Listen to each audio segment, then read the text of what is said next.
Hello বন্ধুরা, সবাই কেমন আছেন? আশা করি সুস্থ আছেন এবং নিরাপদে আছেন। ভিডিওটা ধৈর্য সহকারে দেখবেন, কিছু শিখতে পারবেন।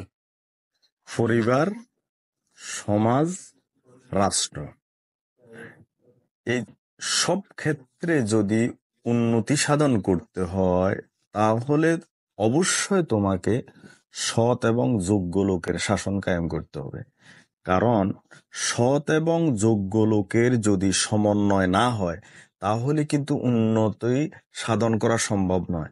কেননা লোক যদি 100% সৎ হয় কিন্তু সে যোগ্য নয়, তাহলে কিন্তু তোমার কাজটা পরিপূর্ণভাবে সম্পন্ন হবে না।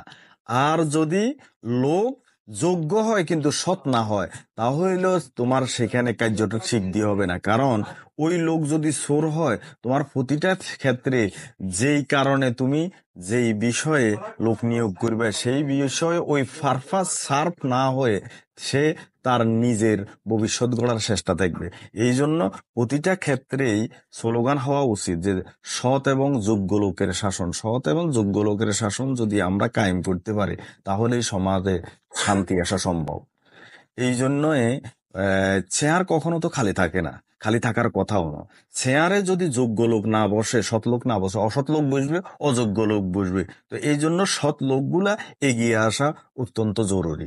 যদি আমরা শুধু ঘরে বসে, ঘরের কোণে বসে সমাজের ভালো চাই, রাষ্ট্রের ভালো চাই, এটা কখনো সম্ভব হবে না যতক্ষণ পর্যন্ত আমরা ভালো লোকগুলা ভালো কাজ করার জন্য এগিয়ে না আসবো। আশা করি সমাজে যে যেখানে আছে, পরিবারে ভালো লোকগুলার হাতে যদি দায়িত্ব হয় তাহলে সমাজ, পরিবার, রাষ্ট্রে বিশৃঙ্খলা অনেকাংশে কমে আসবে। আমরা সবাই যেন এই দিকে লক্ষ্য রাখি এবং মহান আল্লাহ রাব্বুল আলামিনের তৌফিক কামনা করি।